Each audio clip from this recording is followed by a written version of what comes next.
Hello दोस्तों, स्वागत है आपका मेरे यूट्यूब चैनल सचिन एजुकेशन पर। लास्ट वीडियो में हमने digits, numbers and place value के बारे में क्लियर कर दिया था और उसी चीज़ को आगे बढ़ाते हुए आज की हमारी जो वीडियो है संख्याओं का वर्गीकरण। ठीक है, संख्याओं का वर्गीकरण नॉर्मली दो प्रकार से किया गया है, वास्तविक संख्या और काल्पनिक संख्या। किसी भी चीज़ को अगर हम सीखते हैं तो सबसे पहला हमें उसका एक स्ट्रक्चर पता होना चाहिए कि वो चीज़ हम कैसे सीखनी है। तो उसी स्ट्रक्चर को मैंने यहाँ पर आपके सामने लगा दिया है। देखो, जो हमारा संख्याएं होती हैं उनका वर्गीकरण दो प्रकार से किया गया है। पहली होती है हमारी वास्तविक संख्या जिसे हम रियल नंबर कहते हैं, ठीक है, और सेकंड होती है इमेजरी नंबर जिसे हम काल्पनिक संख्याएं कहते हैं। आज हम केवल वास्तविक संख्याओं के बारे में पढ़ेंगे। तो हमारी जो वास्तविक संख्या में दो टाइप आते हैं वास्तविक संख्याओं में, एक होता है परिमेय संख्या और दूसरी होती है अपरिमेय संख्या, rational number and irrational number. ठीक है, पर हमारे जो रेशनल नंबर होते हैं वो तीन टाइप के हो जाते हैं। पहला होता है दशमलव, सेकंड होते हैं पूर्णांक और थर्ड होते हैं फ्रैक्शन मतलब भिन्न। ठीक है, अब इन तीन टाइप में जो हमारे पूर्णांक होते हैं वो दो प्रकार के होते हैं। एक होते हैं होल नंबर, एक होते हैं निगेटिव मतलब ऋणात्मक पूर्णांक। ठीक है, अब ये होते क्या है मैं आगे अभी पूरी वीडियो में क्लियरिटी से पूरा एक्सप्लेन करके चलूँगा। ठीक है, उसके बाद जो हमारे पूर्णांक होते हैं, पूर्णांक भी दो भागों में बढ़ जाता है, एक शून्य और एक प्राकृत संख्या, जो कि यहाँ पर नॉर्मली लिखा हुआ है कि प्राकृत संख्याओं में और शून्य में बढ़ जाता है। ठीक है, हमारी आज की वीडियो केवल यहीं तक है। जो हमारे अभाज्य संख्या, भाज्य संख्या, सम विषम संख्या है ये हम नेक्स्ट वीडियो में देखेंगे। ठीक है, तो अगर वीडियो आपको अच्छी लगती है तो लाइक कर देना और चैनल को सब्सक्राइब कर देना। लेट्स गो, स्टार्ट करते हैं। ठीक है, सबसे पहला देखो ये डिजिट्स जो मैंने कल की वीडियो में एक्सप्लेन कर दिया था, पर वो हैंड राइट से हाथों से लिख के एक्सप्लेन किया था, तो ये थोड़ा सा इसमें मैंने लिख दिया, तो इसको आप पढ़ लेना कि वे मूल चिन्ह होते हैं जिनकी सहायता से हम संख्या लिखते हैं। 0 से 9 तक के सभी चिन्ह अंक कहलाते हैं। ठीक है, जैसे कि मतलब हम नॉर्मली ये ऐसे सिंबल होते हैं जिनसे हम किसी भी चीज़ को गिन सकते हैं या काउंट कर सकते हैं। ये ऐसे सिंबल होते हैं। ठीक है, इन्हीं सिंबलों से फिर काउंटिंग बनी है। ठीक, नेक्स्ट नंबर पे आता है हमारा स्थानीय मान। किसी संख्या में किसी अंक की जगह के अनुसार उसका मान बदल जाता है, उसे स्थानीय मान कहते हैं। ठीक है, नॉर्मली था, फिर संख्या कैसे कहते हैं, दो या दो से अधिक अंक मिलकर एक संख्या बनाते हैं। ठीक है, आज जो हमारा टॉपिक है संख्याओं का वर्गीकरण, क्लासिफिकेशन ऑफ नंबर। संख्याओं का वर्गीकरण मुख्यतः दो प्रकार से किया जाता है, पहला वास्तविक संख्या, दूसरा काल्पनिक संख्या। वास्तविक संख्या एंड काल्पनिक संख्या। देखो, वास्तविक संख्या एंड काल्पनिक संख्या। ठीक है, इन दो प्रकार से किया जाता है। क्लासिफिकेशन ऑफ नंबर दो प्रकार से किया जाता है, real number and imagery number. ठीक है, जो हमारी काल्पनिक नंबर है, काल्पनिक नंबर में एक आयोटा आता है। ठीक है, इस आयोटा की वैल्यू क्या आती है, रूट में कोई भी चीज़ माइनस में हो। ठीक है, उसी की वैल्यू को हम निगेटिव में कहते हैं। ठीक है, तो आगे क्लियर करता हूँ जैसे कि होता क्या है काल्पनिक नंबर, क्लियरिटी से बताता हूँ। तो देखो, काल्पनिक संख्या ऐसी संख्याएं जिन्हें संख्या रेखा पर प्रदर्शित नहीं किया जा सकता, काल्पनिक संख्याएं कहते हैं। उससे पहला सबसे पहला आपको ये पता होना चाहिए कि संख्या रेखा क्या होती है। देखो, एक लाइन होती है जिसे हम नंबर लाइन कहते हैं। नंबर लाइन कैसे होती है, लाइन होती है इसमें बीच में सेंटर में 0 होता है और साइड में पॉजिटिव चार्ज होते हैं। राइट साइड में पॉजिटिव होते हैं और लेफ्ट साइड में निगेटिव होते हैं। ठीक है, ऐसे करके। ठीक है, ऐसे ही आगे चलता रहता है और इधर भी ये आगे चलता रहता है। ठीक है, काउंटिंग एक टाइप से चलती रहती है।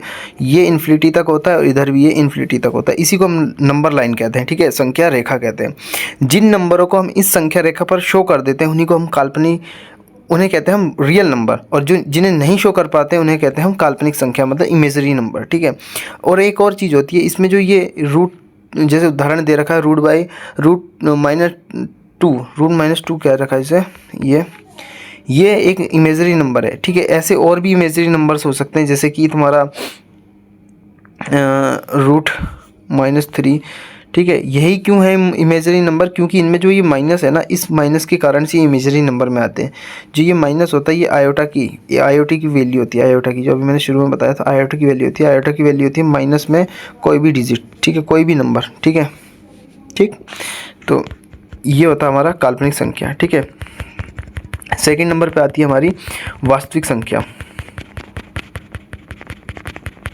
वास्तविक संख्या क्या होती है, देखो, वास्तविक संख्या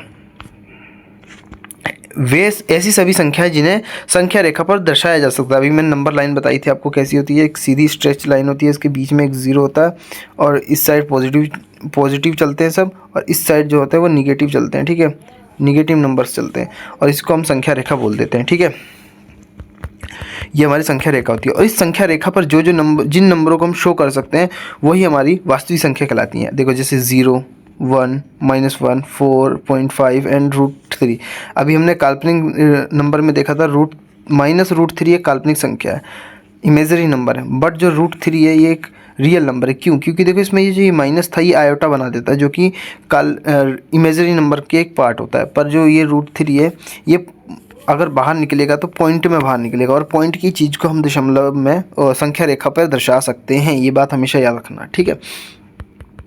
ये छोटी सी बात ही याद रखना, क्या डिफरेंस होता है, डिफरेंस ही होता है, ठीक है। अगला आता है अपरिमेय संख्या। देखो वास्तविक संख्या थी, वास्तविक संख्याओं का भी वर्गीकरण होता है। देखो जैसे हमने संख्याओं का वर्गीकरण देखा, संख्याओं का 2 प्रकार से वर्गीकरण किया था, वास्तविक संख्या और काल्पनिक संख्या का। हमने अभी आज हम जो वीडियो में डिस्कस करेंगे वो खाली वास्तविक संख्या है, काल्पनिक संख्या नहीं है, ठीक है। तो वास्तविक संख्या भी जो होती है हमारी 2 प्रकार से हो जाती है। वास्तविक संख्याओं का भी 2 प्रकार से वर्गीकरण किया जाता है, एक होता है प्रमेय संख्या और दूसरी होती है अप्रमेय संख्या, ठीक है। 2 प्रकार से इनका वर्गीकरण कर दिया जाता है, एक होता है प्रमेय संख्या, दूसरी होती है अप्रमेय संख्या, ठीक है। अब अप्रमेय संख्या क्या होती है, इसको थोड़ा सा ध्यान से पढ़ना, समझना, जो मैं बोलूँगा उसको सिर्फ समझना, उसी से आपका ये समझ क्लियर हो जाएगा कि प्रमेय संख्या क्या होती है, अप्रमेय संख्या क्या होती है।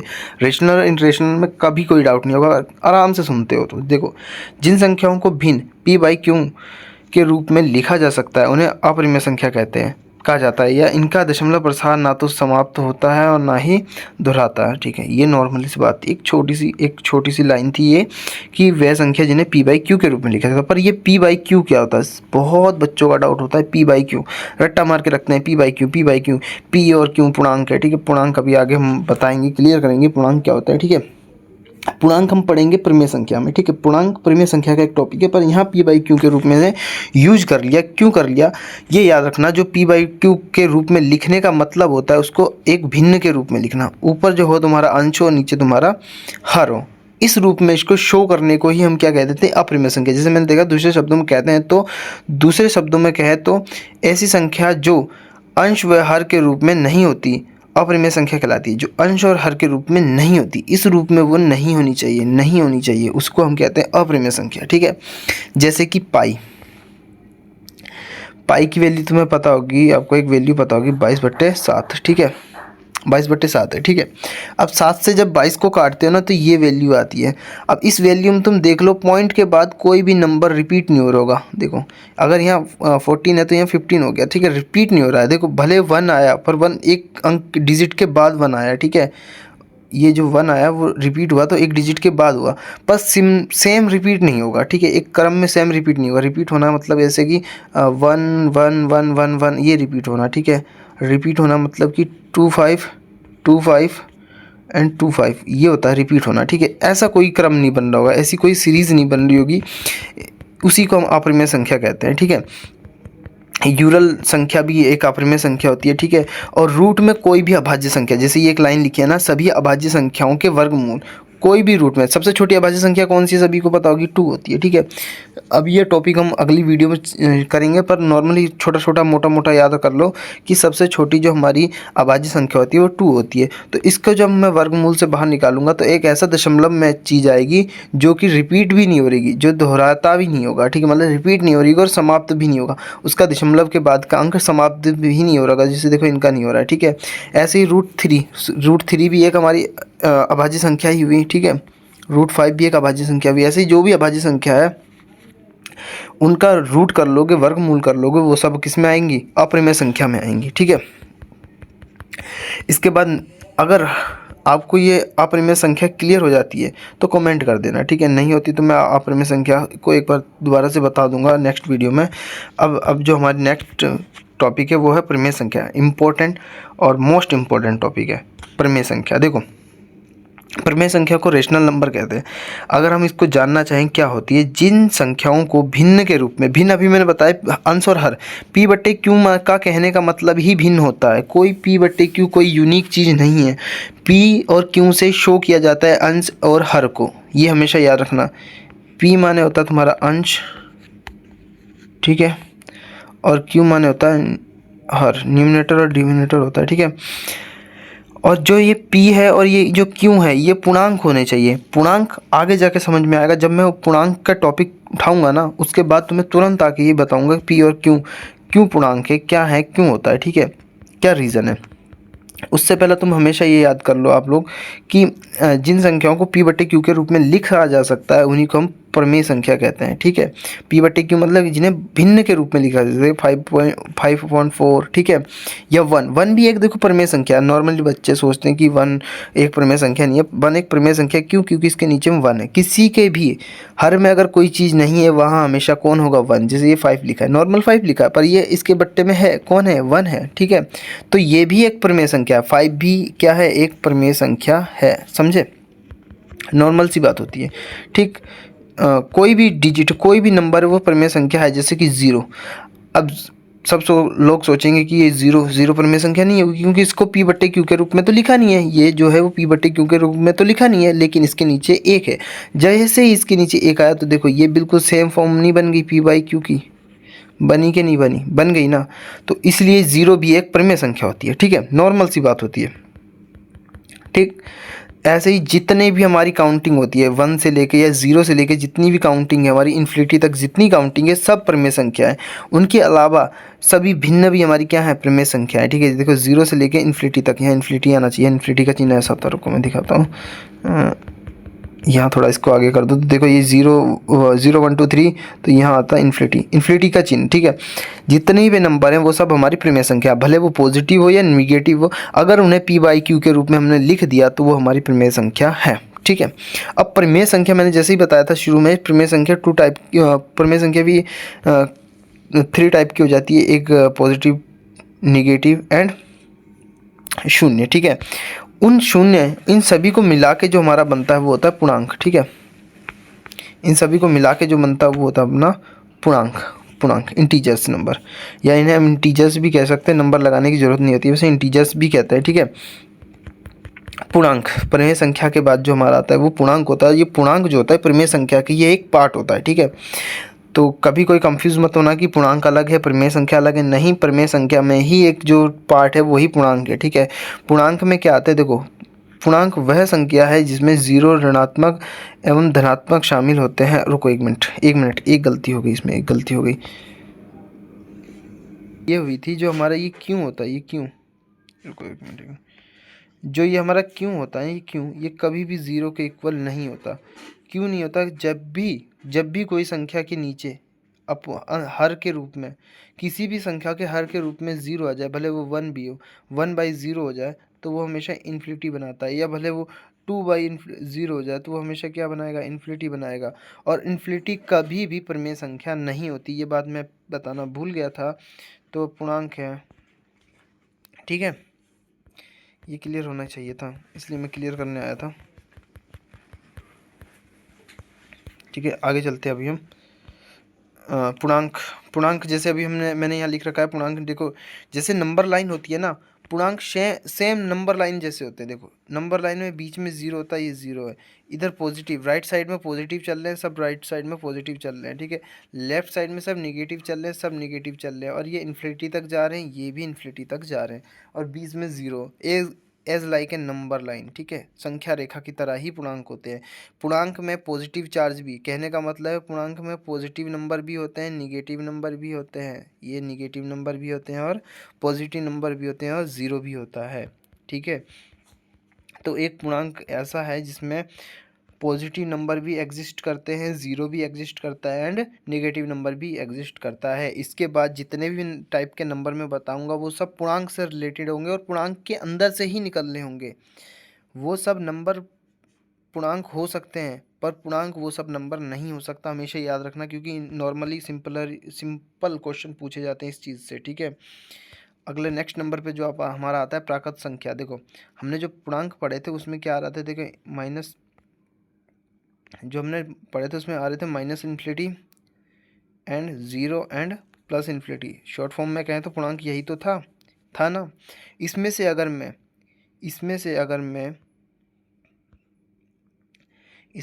मैं माइनस वाले को रफ कर दूं, और 0 को भी रफ कर दूं, तो जो बचेंगे मेरे पॉजिटिव इन्फिनिटी, मतलब 1 से लेकर इन्फिनिटी तक, इन्हीं को हम कहते हैं प्राकृत संख्याएं, ठीक है, नेचुरल नंबर, ठीक है। ऐसी संख्या जिनका उपयोग प्राकृतिक रूप से वस्तुओं को गिनने में किया जाता है प्राकृत संख्या कहलाते हैं। प्राकृतिक रूप से वस्तुओं को गिनने में कैसे, देखो हम किसी चीज़ को गिनते हैं तो उसको हम कहाँ से गिनना शुरू करते हैं, 1 2 3 4 5। कभी ये सुना है 0 1 2 3 4 कि ये 0 वस्तु है, ऐसा तो नहीं सुना है ना। अगर कहा वहाँ कोई वस्तु, वहाँ कोई अगर चीज़ है तो उसको हमेशा हम 1 से गिनना शुरू करेंगे, 1 से काउंट करेंगे, 1 से, ना कि 0 से। मान लो ये देखो, ये बोले हैं, मान लो एक गेंद बोले हैं, ठीक है, ठीक है, ये 3 बोले हैं, ठीक है। अब मैं इनको गिनना चाहता हूँ, बेसिकली सब गिन के देख लो, ऐसे क्लियर बनाता हूँ लो, ठीक है। ये 3 बोले हैं, ठीक है। अब इनको तुम्हें गिनना है तो कहाँ से गिनोगे, ऐसे गिनोगे कि 0 0 1 2 ऐसे गिनोगे, नहीं। इसको हम कैसे गिनते हैं, इसको हम गिनते हैं 1 2 एंड 3, इस तरीके से गिनते हैं। और इस तरीके से गिनना ही नेचुरल मतलब प्राकृतिक रूप से गिनना, नेचुरल गिनना माने प्राकृतिक रूप से गिनना ही गिनना कहते हैं, ठीक है। अगर हम किसी चीज़ को गिन रहे तो उसे हम 1 से शुरू करते हैं, 1 से काउंट करना शुरू करते हैं। इसका कहने का मतलब ये होता है कि अगर हम 1 से काउंट कर रहे हैं तो वो क्या होगा, प्राकृतिक संख्या होगा। और 1 से कौन शुरू होता है, प्राकृतिक संख्या शुरू होती है, ठीक है। नॉर्मल सा है, याद रखना, ठीक है। तो हम कह सकते हैं ऐसी सब संख्या जिनका उपयोग हम प्राकृतिक रूप से वस्तुओं को गिनने में करते हैं प्राकृत संख्या कहलाते हैं। या दूसरे शब्दों में कहें तो प्राकृत संख्या एक से अनंत तक के धनात्मक पूर्णांक होते हैं। एक से अनंत तक के क्या हैं, ये पॉजिटिव पूर्णांक हैं, पॉजिटिव पूर्णांक है। क्योंकि मैंने बताया था जो भी पूर्णांक के बाद की नंबर्स आएंगे वो सब पूर्णांक से रिलेटेड होंगे। पूर्णांक इसलिए बोल रहे हैं क्योंकि वो सब पूर्णांक से रिलेटेड होंगे, ठीक है। नेक्स्ट आता है हमारा पूर्ण संख्या, जिन्हें हम होल नंबर्स भी बोलते हैं। पूर्ण संख्या वह संख्या जिसमें धनात्मक पूर्णांक के साथ साथ शून्य भी शामिल होता है। अभी हमने नेचुरल नंबर देखा, उसमें क्या आ रहा था, हमारा 1 से शुरू हो रहा था, 1 2 3 एंड 4 ऐसे चल रहा था, ठीक है, ठीक है। अब मैंने क्या कर दिया, इसमें एक ज़ीरो को ऐड कर दिया। इस ज़ीरो को ऐड करने से ही तो ये क्या हो गया, 0 coma plus positive charge, positive पूर्णांक, ठीक है, पॉजिटिव इंटीजर्स, ठीक है।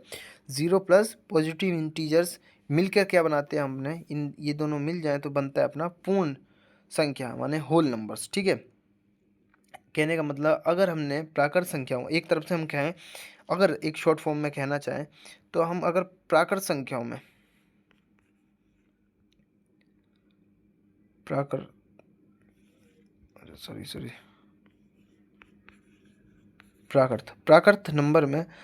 नंबर में मैं 0 को ऐड कर दूं तो मेरा क्या बनेगा, होल नंबर, ठीक है। तब क्या बनेगा, होल नंबर बनेगा, ठीक है।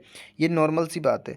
प्राकृत संख्याओं में अगर हम 0 को ऐड कर दें, शामिल कर दें, ऐड करना मतलब शामिल कर दें, उनके ग्रुप में हम एक 0 को भी शामिल कर दे रहे हैं तो हमारा क्या बन जाता है, पूर्णांक बन जाता है। देखो 0 1 2 3 4 5 6 7 एंड अनंत, कहाँ का अनंत, प्लस का अनंत, ठीक है। क्योंकि इसमें निगेटिव इंटीजर्स नहीं आते। अगर इसमें निगेटिव इंटीजर्स नहीं आ रहे और निगेटिव इंटीजर के बाद अलावा 0 और धनात्मक पॉजिटिव इंटीजर आ जा रहे हैं तो वो क्या होता है, हमारा होल नंबर्स होते हैं, मतलब पूर्णांक होते हैं, ठीक है। नेक्स्ट नंबर पे अपन हमारा आता है, ये क्या था, रेशनल नंबर में संख्या, ठीक है, ये तो हो गया था, ठीक है। अब देखो इंपॉर्टेंट चीज़ें हैं कुछ, क्योंकि हमने जो अभी पढ़ा था, देखो हमने सबसे पहला देखा जो कि हमारे पास कितने नंबर्स कितने टाइप्स के होते हैं। नंबर्स हमारे 2 टाइप्स के होते हैं, वास्तविक संख्या और काल्पनिक संख्या, ठीक है। वास्तविक संख्या, काल्पनिक संख्या के बाद हमने वास्तविक संख्या भी देखी। और वास्तविक संख्या 2 टाइप की थी, प्रमेय संख्या, अप्रमेय संख्या।